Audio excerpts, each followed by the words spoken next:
morning to you, our listeners and viewers out there on the frequency of Unity 93.3 FM Jers and the TV station Unity TV. My name is Sani Ibrahim and I welcome you warmly to the program Hello at Work, a program that brings you trending issues on the social media. Full house today. I'm together with the gentleman of the house, Mr. Zakaria Nampiel, and also the damsel of the house, Mercy Yama. Before you get to her, you have to get through me, definitely. Good morning, Mr. Zakaria. Well, it's a pleasure being here, and I must tender my unreserved apology for not being here for long, due to circumstances, of course, beyond my control. But for our listener, we are here. Good morning. Election petition in the tribunal, particularly that of the president, come and gone. We are Nigerians, we remain Nigerians. Let's be peaceful and take whatever God plans for us for now. Mercy, good morning and welcome to the program. Good morning our viewers and listeners. It's indeed another beautiful day and we're happy to be here because it's a full house, so we are happy to be here. Alright, we take up our first story, which reads, 17-year-old boy locks in parents, steal cars and others. A 17-year-old boy identified simply as Ayomi Posi Essen has allegedly stolen 3 mobile phones, 2 generator sets, a sound system and a Toyota Corolla car belonging to his parents identified as Mr. Oluwafemi and Mrs. Tosin. The boy ran away with the items after locking his parents inside the house in Ogijo, Sagamu local government area of Ogun State. It was gathered that on September 3, 2023, the suspect was said to have broken into the house in the wee hours of the night while the couple were asleep in their apartment. A source in the area who did not want to be mentioned because he was not authorized to speak for the family told our correspondent that it took a joint effort of other residents to free the parents from the apartment after their son fled the scene with the stolen items. The source said the boy had successfully sold 1 generator set he stole. The father is preventing the police from prosecuting the son after his arrest. The police wanted the boy to be prosecuted for his action, but the parents said they wanted him to be released along with the stolen items. Speaking on the matter, the State Public Relations Officer Omolola Odutola, who confirmed the incident to newsmen on Wednesday, said the force intended to prosecute the boy but could not do so since the parents had opposed it. Odutola said the course of the investigation was truncated by the complainant, who was equally the biological father of the suspect, as he vehemently declined prosecution of his son, one Oyemi Posi Essen. He wanted his son and the recovered stolen goods, including the car, released in the spirit of community policing and taking into consideration the image of the force so that police would not be seen as being too harsh on him and his family. The teenage son was consequently released with his property on bond. However, the son was cancelled, cautioned and advised to turn a new leaf and shun further indulgence in all forms of delinquency to avoid future occurrences. Okay. In the first instance, if the parents actually knew that they could handle this case, why then did you have to report to the police? You should have, after unlocking yourselves in the room, find the boy and then get back the stolen items without even reporting it to the police. I think that would have been the best action, because you cannot come to me, report your child, and later on you say, no, I should just leave him alone. Then why are you telling me in the first instance? You should have kept quiet, or you keep mute to the issue. So this story is actually very alarming, but it's not surprising considering what has been happening at teenagers of today. You find out that somebody will beat up his own parents after being an influence of something. You go to your friend's house and they tell you, see, I have this thing, or how do you get the money? I just picked it from my parents' house, or I sold our TV and I got the money. So he thinking, okay, I can actually do it, let me try it out. Locked his parents, even have the strength, the F13 to lock his parents in the room and pick whatever it is. So when you were reading this story, the first thing that came to my mind was, if he should lock his parents and was going out, where will he go to? So after he has finished maybe selling off the whole item, you last you even sell the car. Exactly. So what would you do after that? Where would you stay? Would you stay? You still come back and they will take him back in.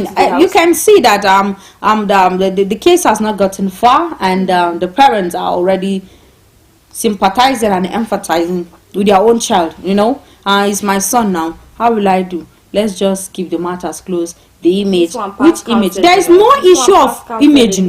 I think it is quite important. Deviance in a society is something that we must be able to join hands and actually deal with it. There are norms and values for every society, even at the family setting, being the smaller unit of a community.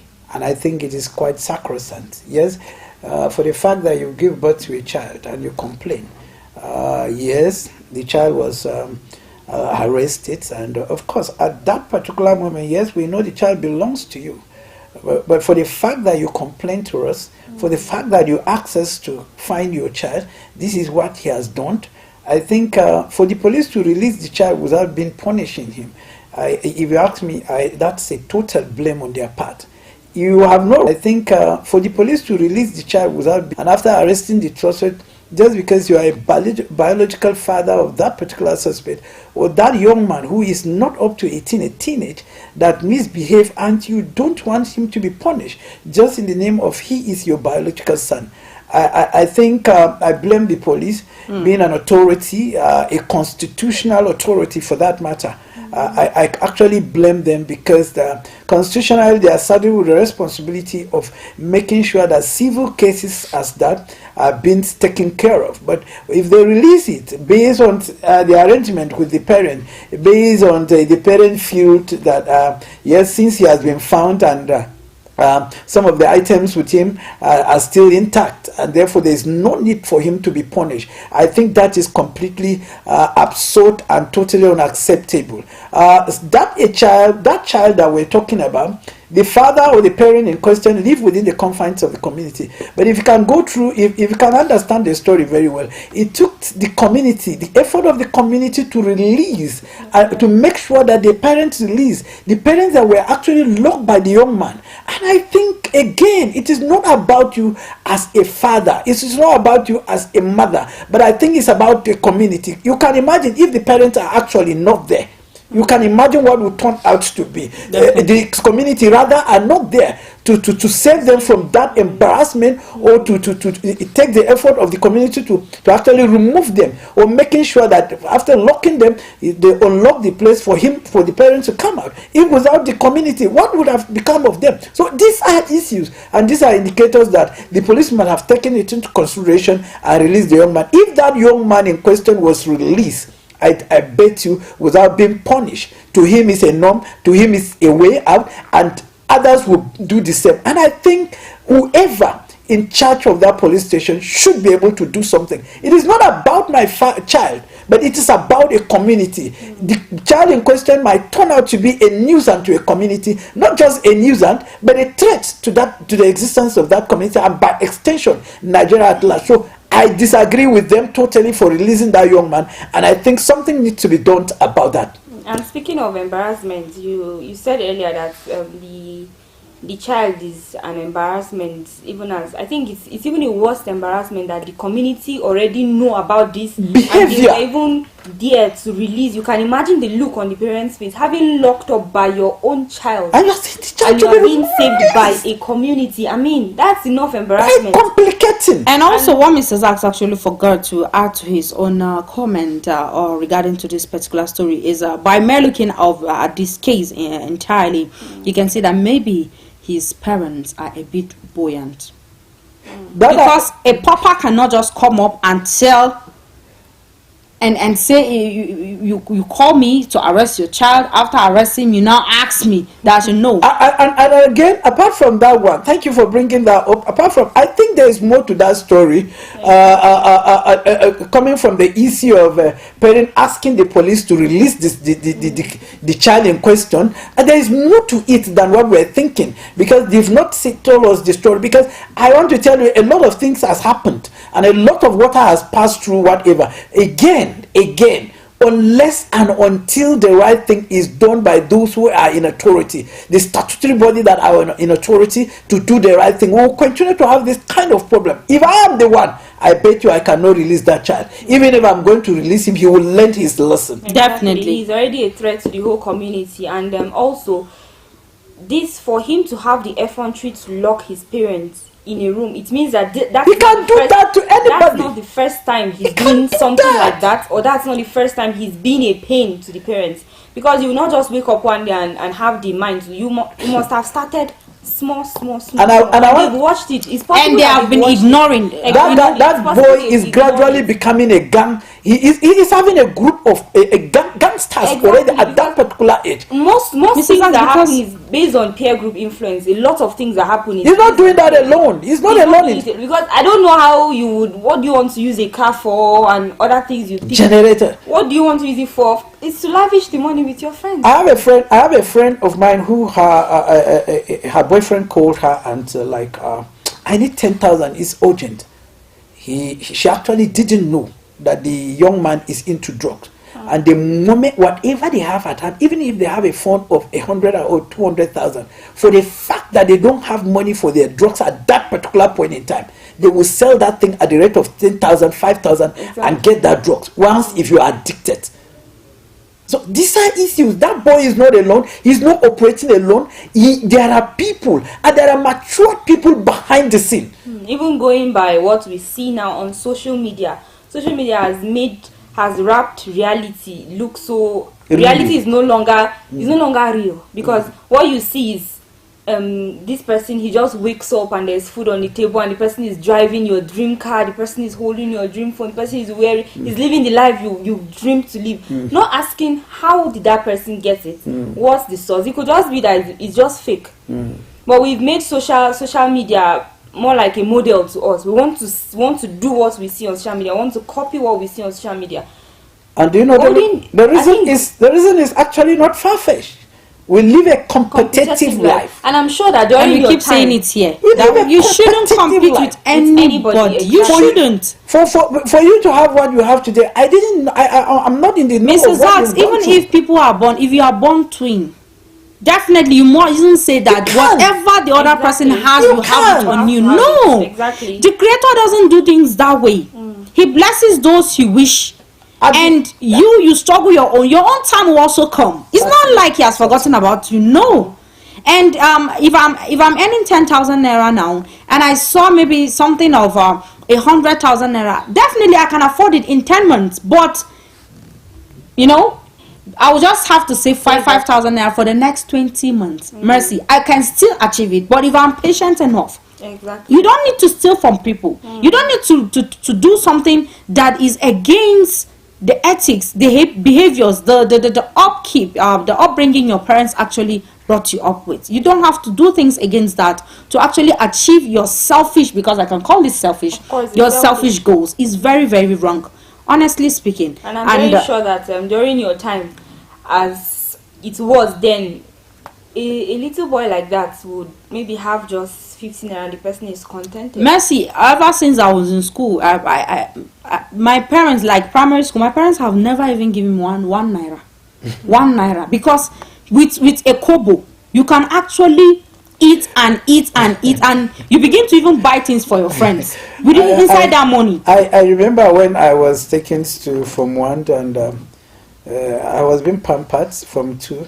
Anytime I'm going, the day I will be returning back to school, I will cry from home to school, because the moment when the money they gave me got to school, I don't even have 1 naira.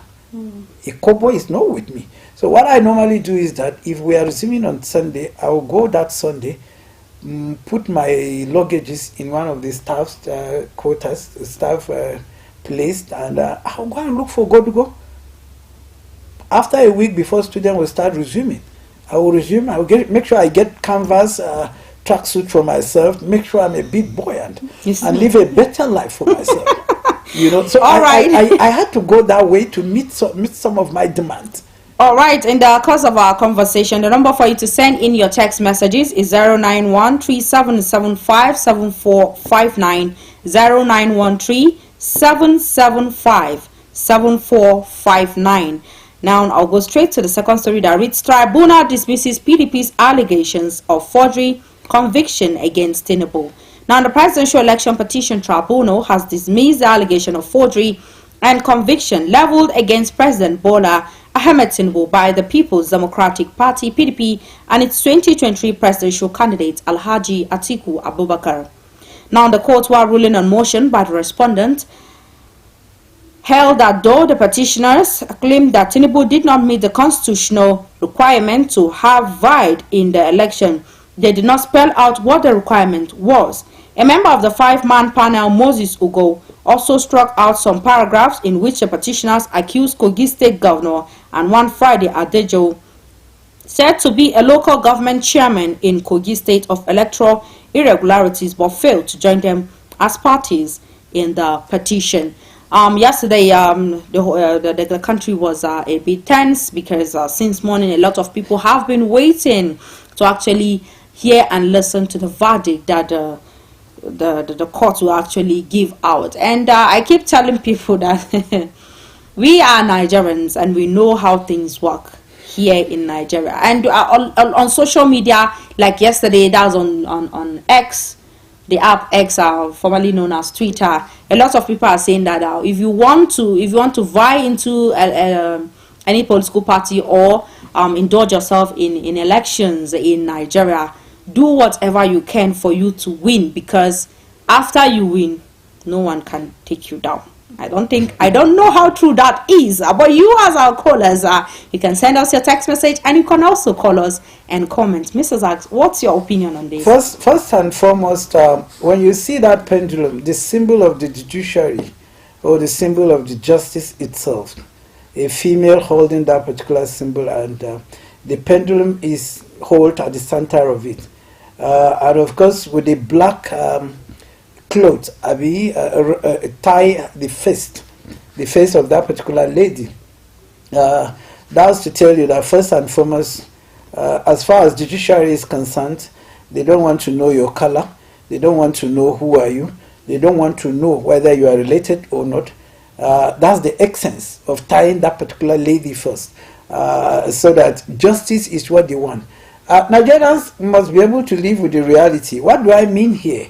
It is one thing to accuse somebody, and it's another thing. It is a burden on the accuser to prove beyond reasonable doubt that really what you are being accused of, you can prove it.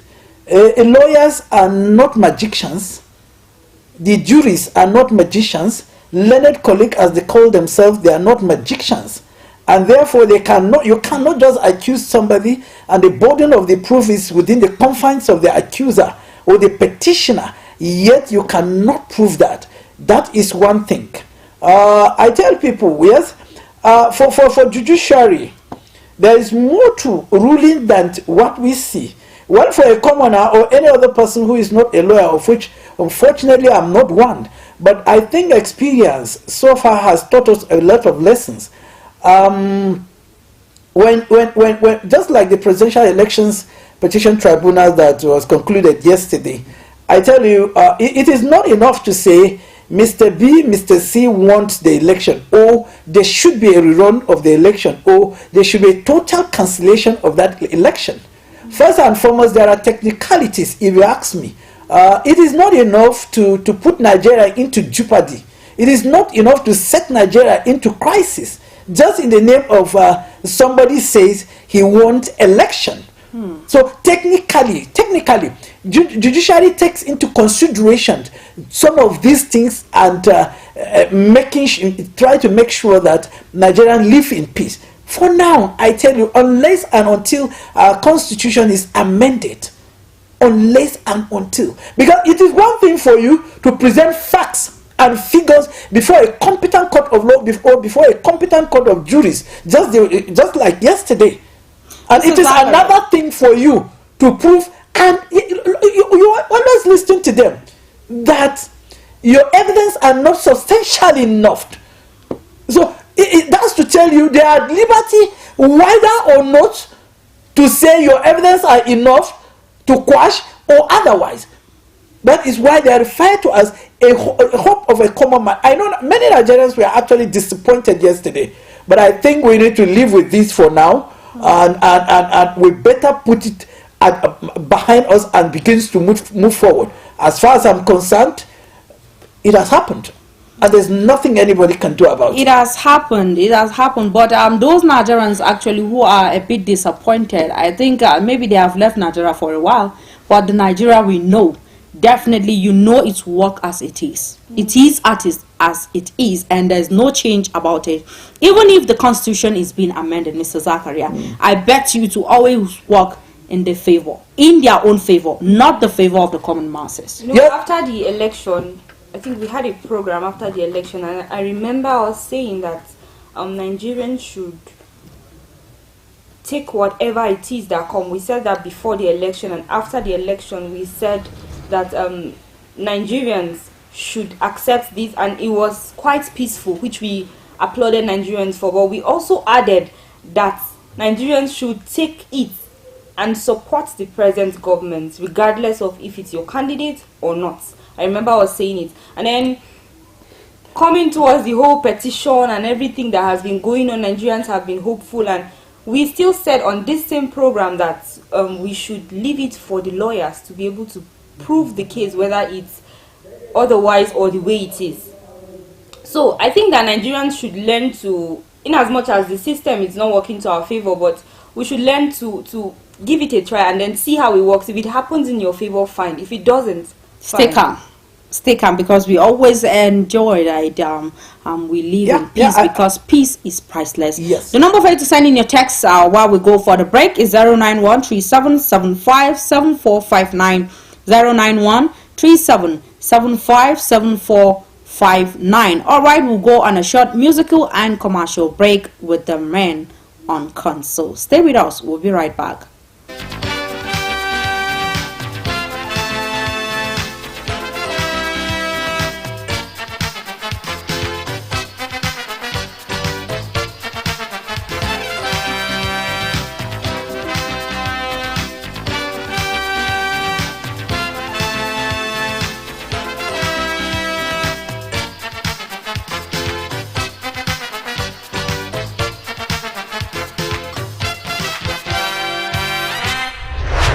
Unity TV. I was the head boy in my primary school, senior prefect and best graduating student in my secondary school, but drug abuse almost ruined my life. I was on an average of 2 grams of cocaine per day. I was taking 8 ampoules of pentazosine daily. European shisha, cocaine. I became a user, a dealer, and a gangster. I saw other users drowning. I knew I didn't want to be like them, but I was already trapped. My family disowned me. My employment was terminated. I sold my car, sold my house. I'll go out well-dressed and return shoeless, shirtless in exchange for drugs. I was seeing things that were not real, and I once stabbed myself because I felt something crawling under my skin. I contacted NDLEA and started therapy. I spent 3 months in therapy. I spent 8 months. It's easy to relapse, but your mind has to be stronger than the cravings. Drugs does not love you. You are not the one using drugs. Drugs are the one using you. Say no to drug abuse.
The question is, what is the English name of Gary? Mad. Gary? Does Gary have English name at all?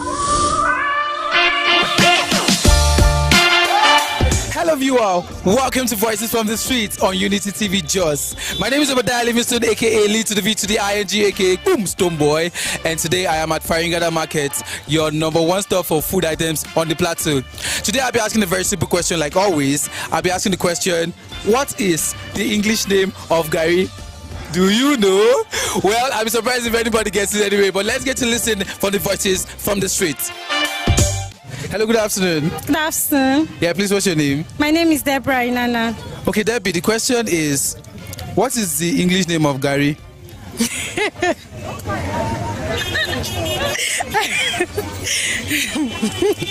Cassava flakes.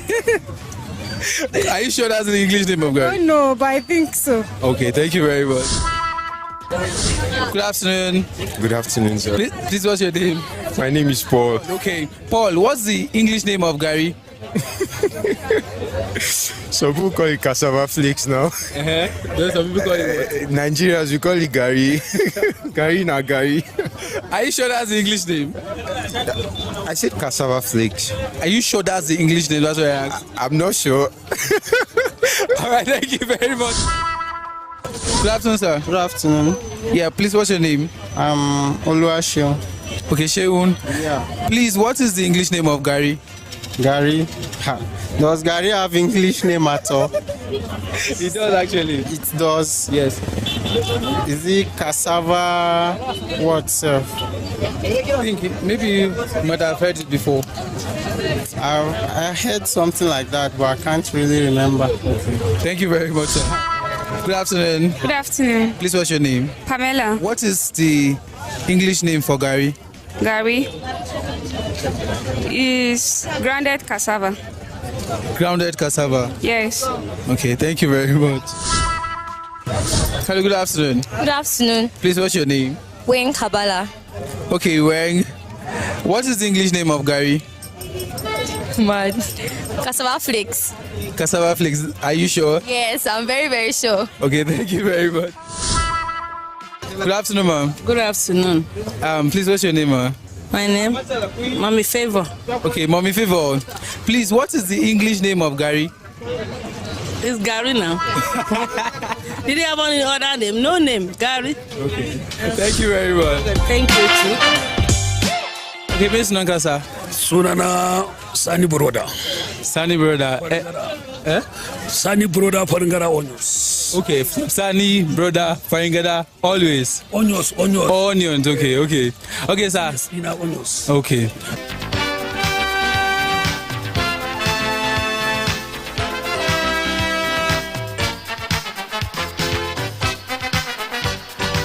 Right, welcome back from the music and commercials with the men on council. If you're just tuning in, it's Unity TV, and the program going on is Hello Talk, a program that brings you trending issues on social media. My name is Likitan Ibrahim. I'm together with Mr. Zachary Anampio and Mercy Yama. Before we go for the break, we've discussed two stories that read 17-year-old boy locks in parents, steals cars, and orders. And we talked about the tribunal dismisses PDP's allegations of forgery conviction against TUNTBE. Now we'll take the third story while we'll take your calls. The number for you to call in is 070-3235-3315, 070-3235-3315. Now, an immigration to repatriate 61 illegal migrants arrested in Ogun. The Comptroller General of Nigeria Immigration Service, Ogun State Command, Bosede Olayemisi, has confirmed the arrest of 62 illegal migrants comprising of 61 Cameroonians and 1 Burkinabe. She said the affected persons will be repatriated to their countries this week. Olayemisi said the illegal migrants were picked up around Ibafo and Asese in the Obafemi Awode local government area of the state after an intelligence report from the Lagos State Zonal Command. She disclosed these on Tuesday while parading the suspects at the Immigration State Command Headquarters, Okemosan, Abeokuta. She said, last week we got a report from our Zonal Command in Lagos that a Cameroonian was there to obtain a Nigerian passport but was arrested.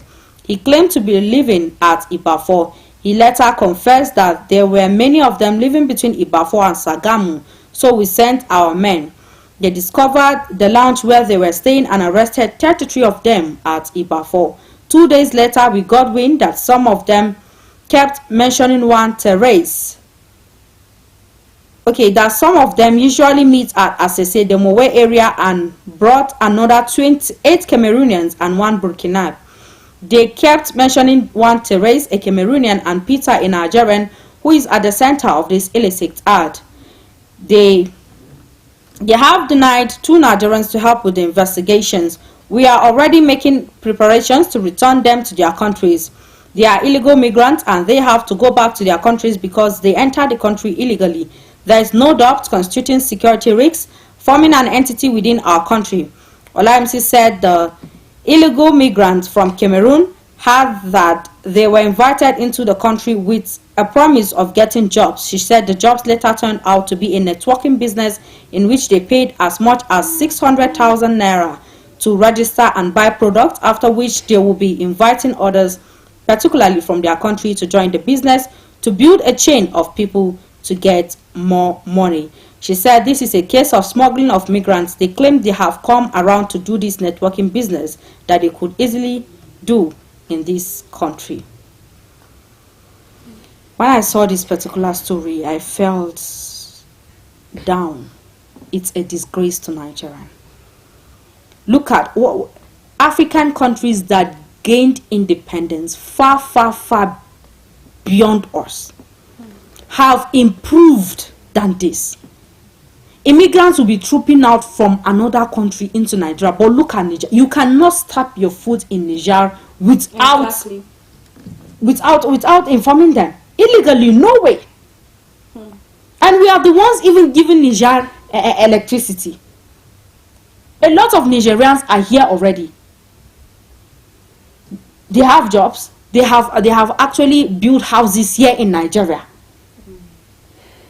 Nigerians take everything in, while fellow citizens of Nigeria cannot go into other countries and do the same. Why?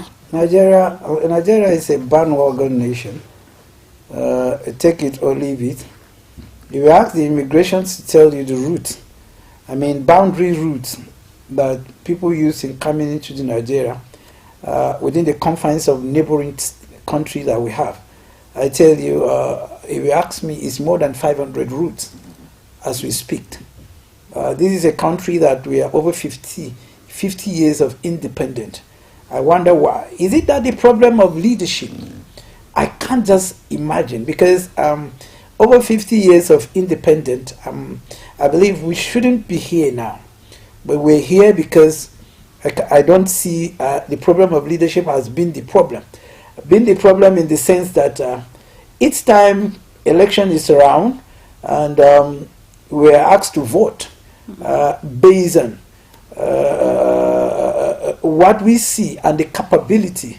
Most Nigerians don't do that. Rather, they vote because Messi is my tribe, because HAJARKU is my ethnic from my ethnic group, or if from my regions. This is the greatest challenge. If those who that are ready to fix Nigeria, they won't be able to get that opportunity, even from the nomination form, because they don't have the money. So I tell you, the problem of this country has been leadership. And unless and until those who are in the corridor of power, those leaders, begins to see Nigeria as their personal property, I tell you, we will continue. And the chunk of the blame is to go to the Nigerians, the electorate themselves. If you have been given 10,000 today, and that 10,000 of cost for the rest of the 4 years, you have nothing. And at the third end of the 4 years, of course, the person will come around again and begin to contact you, carry you along. You go for one meeting or the other, 100,000, 50,000, 40,000 will be given to you. You keep singing his song. So these are issues. So I don't blame our leaders. Yes, they spend a lot to get to where they are. But again, you have to get back what they spent before begin to think of you. Now the psychology is that the moment when you give them something, they don't care. And those who have Nigerians at heart cannot have such opportunity due to the expenses that are involved when it comes to politicking. nomination form, declaration of interest. You need to meet Mr. A and B. If you gather 2-3 tents in a community, you need to give them something. They are not interested in whatever you say, the agenda you have for them as a councillor. They are not interested in whatever agenda you have for them as a chairman, as a local government, as a member House of Assembly, representative, and what have you. What they are interested in, how much are you going to give us? How much did he give?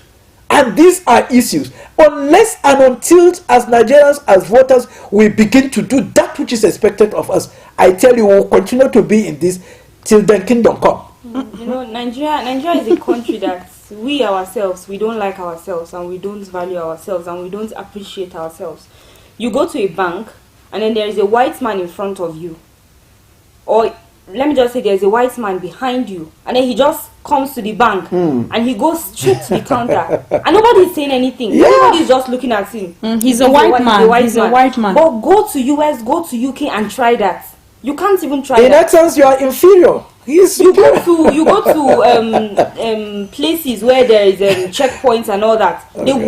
They will check your car, open your boots, check under you, check your car. When a white man is passing, they just pass. Hi, good afternoon, sir. And before you know, the person passes. Go to US, go to UK, you can't do that.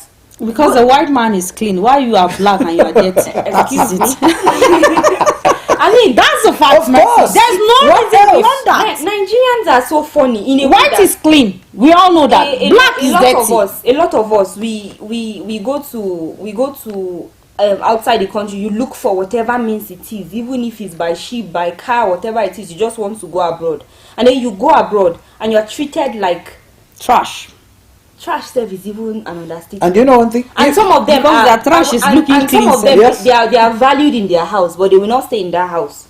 They prefer to go outside where they would competition. The son of Mr. A is abroad. Exactly. And my daughter too must go to abroad. It's all about competition. Here in this country, our leaders bastardize traffic. They don't have respect. Step out of Cotonou here. You did try that. The moment they step their feet outside the shores of this country, they behave well. They will always behave well. Once they are back here. In our country. That's where the madness starts. That is the problem. A lot of our politicians or a lot of of high-ranking people would fall sick and will go outside the shores of this country to take care of themselves medically. Yeah. And then they would now come on national TV and say we have good hospitals. We have for the masses. Our hospitals are well equipped. And guess our what? educations are good. We have good schools. Then why are your children not here? Anywhere they go, they meet Nigerians. I remember there's a prominent person in Bauchi, an emir for that matter. He met somebody from his village in Dubai who was attached to him as his personal physician each time he leaves this country and go to Dubai. Somebody from your village. From his village. He even knows his mother. And they'll come to their village and do a small borehole in front of the clinic and say that they've done something, and everybody will be clapping for them. What we are saying. Mercy. They don't just do it like that. They invite media personnels to come and have a view. Now we take pictures and you post it on social media and we are congratulating them. Well done, you've done that. Meanwhile, these things that they do for us, we're not even supposed to be thanking them and be praising them as if they are our God. These are things that are our rights. These are things that we are supposed to have naturally as Nigerians. Basic amenities. We're not supposed to be begging for lights. We're not supposed to be begging for good roads. Certainly we're not supposed to be begging for water. But we find ourselves doing all that. When someone does one small call and stop in the front of his house, you are clapping for the person. The person has done it. I kept saying this on this program in 2007. I think I've been saying this on this program for it's my personal experience. When I was about to have a heart surgery in Ghana. When I arrived Ghana, 2 ambulances, 5 doctors, 4 nurses with an oxygen. Look at it's like the governor has arrived. Waiting for me. From there, we took up to Ikolobu Teaching Hospital. It is West African International Cardiothoracic Center that has to do with heart. Look at how in my hospital room, It's VIP. Anything I want is there. My elder brother that was with me, you don't sleep in that hospital. He has to be sleeping in a hotel. And each time, if I had a problem, there is a belt close to my bed. I just press the bell. The nurses know where the bell is coming from. They attend to me. So I keep wondering. I met about 5 doctors. One is from Adama. You know they sleep. What is it again? Yes. At this time of the night, you are not checking. And do you know what? Checking him. When you go to even tell the nurses, probably this person is breathing the way I don't understand. Go and fan him. You'll be okay. Just fan him. And do you know one thing? I was being treated. I said, who am I? They felt everybody that is from Nigeria oil money. That is the experience. You are rich, Mr. Zakaria. See how they are treating me. Some are even begging for arm. I should help them. Take me to Nigeria. So this are take you to Nigeria. These are easy. You know, so unless and until you value your country, you have respect for your country, and we have so many Nigerians. If you count 1, 2, 3, 1, 2, the third person has to be a Nigerian in every discipline, every field of endeavor.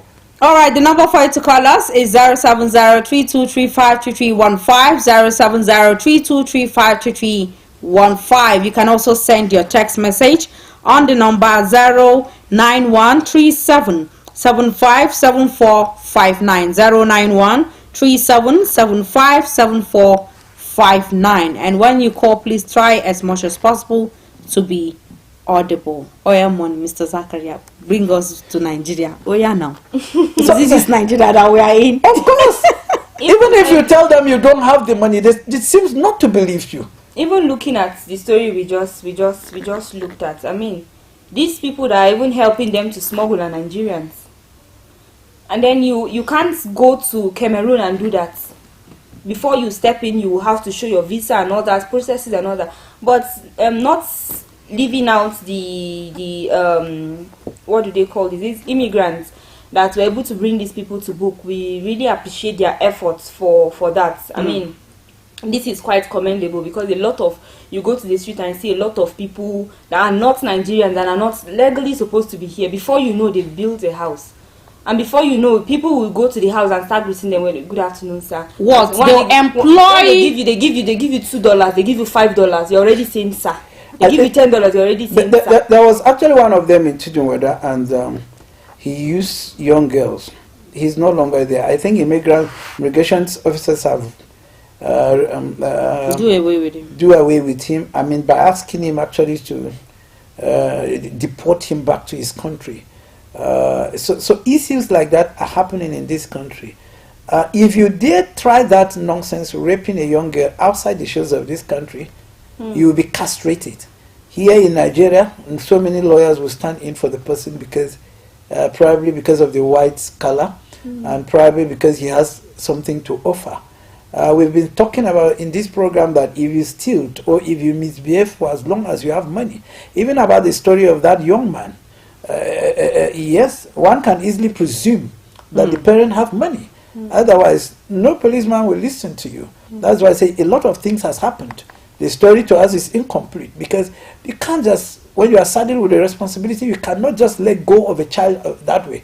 Well, for the issue of immigration, they should do more. But I think the borders are actually too porous for them to control who comes in and who goes out.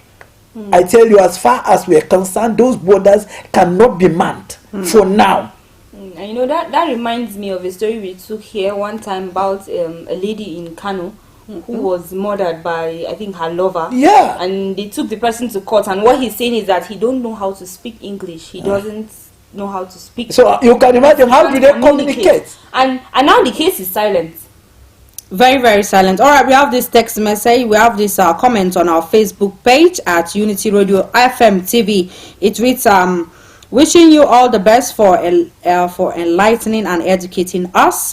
Thanks so much. This is coming from Haruna Abdullahi, and Balangwari Wairono is saying that, well done, radio station, just from Balangwari Wairono. I'm listening to you straight from Kano local government of Nigeria, Rono Emirate. All right, thank you so much. And this one is saying, good morning, my excellent radio presenter HAJARKU and Mr. Zakaria.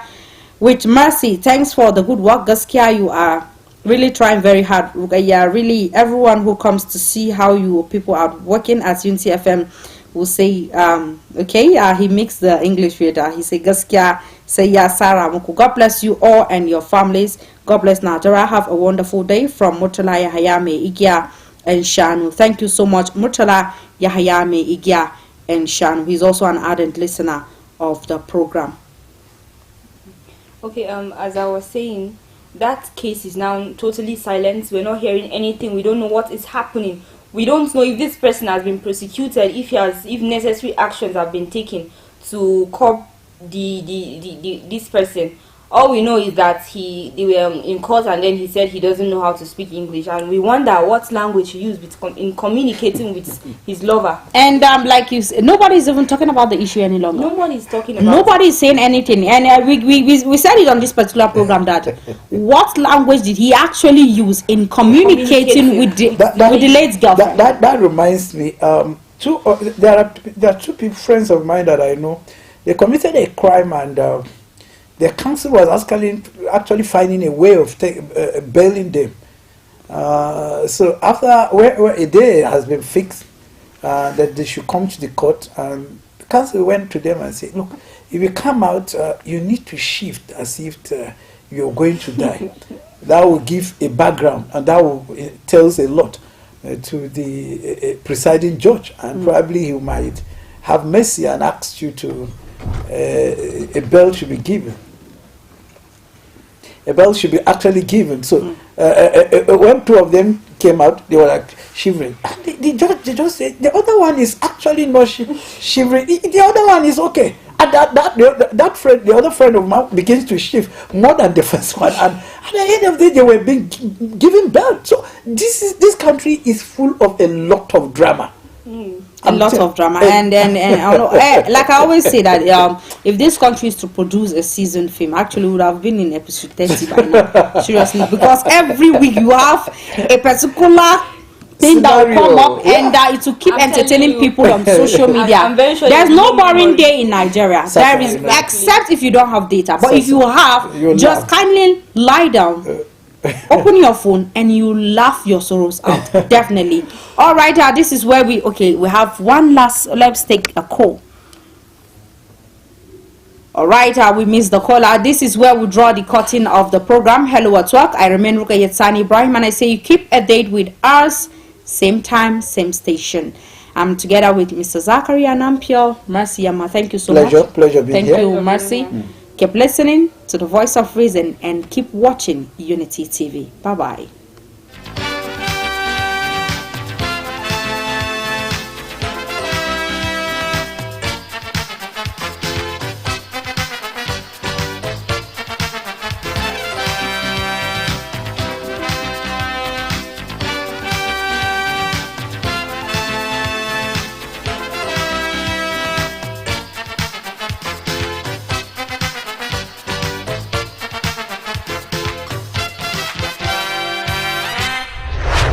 Unity TV.